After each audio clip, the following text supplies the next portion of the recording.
जिसे गौ माता कहते हैं, हम जिसे प्रणाम करते हैं, जिसके पैर छूते हैं, विडंबना ये है कि उसको अपनी सड़कों पर भूखा घूमने देते हैं।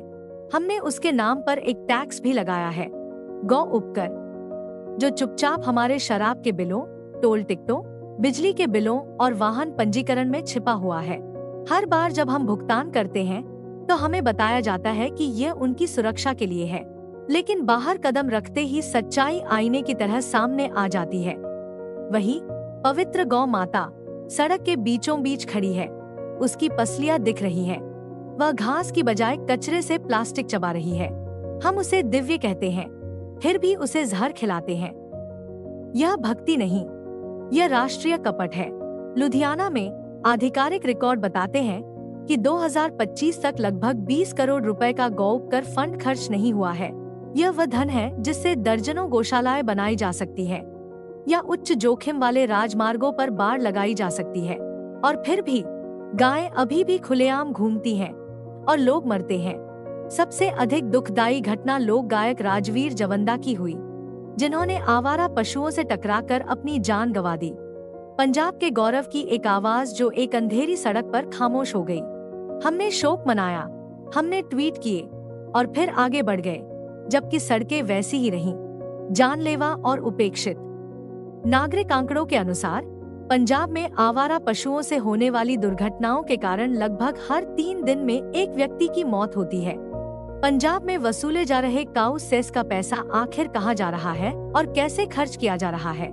हिमाचल प्रदेश में तो अक्टूबर 2025 में हाई कोर्ट को भी पूछना पड़ा था कि 100 करोड़ रुपए का गौसेस कहाँ गया।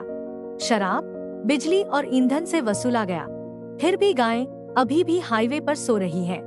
शायद करुणा भी उसी लाल फीताशाही में उलझ गई जहां पैसा गायब हो गया। अगर मंदिरों की घंटियां हर सुबह बज सकती है, तो सरकार साल भर बहरी क्यों रहती है?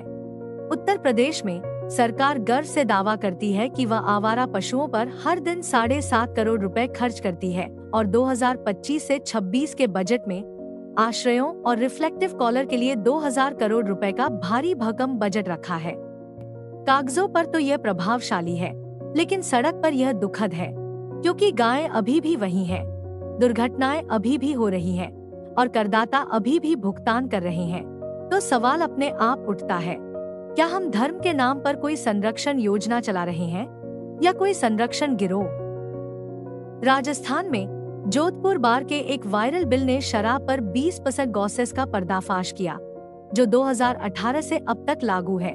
यह हर बिल पर दिखाई देता है, लेकिन इसका असर अदृश्य है, क्योंकि अगर ये पैसा सचमुच काम करता तो हम आधी रात को गायों से नहीं बचते। हम उस सरकार की सराहना करते जो वाकई परवाह करती है। और यही एक क्रूर विडंबना है। हम गाय के लिए करोड़ों रुपए इकट्ठा करते हैं, जबकि वही गाय प्लास्टिक चबाती है, घुट-घुट कर मरती है और दुर्घटनाओं का कारण बनती है, जिससे परिवार बर्बाद हो जाते हैं। इससे भी बुरी बात यह है कि यही उपकर राशि एक और संकट का समाधान कर सकती है। किसान पराली जलाते हैं क्योंकि कोई उसे खरीदता नहीं, लेकिन उस पराली को सूखा चारा, गायों का चारा और किसानों की आय में बदला जा सकता है। इसका तर्क बहुत सरल है, स्वच्छ हवा, चारा पाने वाले मवेशी और सशक्त किसान।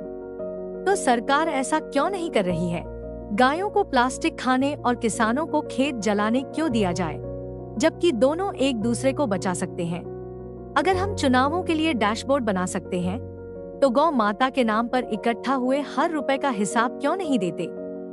गाय प्लास्टिक क्यों खाती है? किसान अब भी पराली क्यों जलाते हैं? लोग अब भी सड़कों पर क्यों मरते हैं? अगर गौरक्षा का यही मतलब है, तो हम असल में किसकी रक्षा कर रहे हैं? गाय की, व्यवस्था की या झूठ की?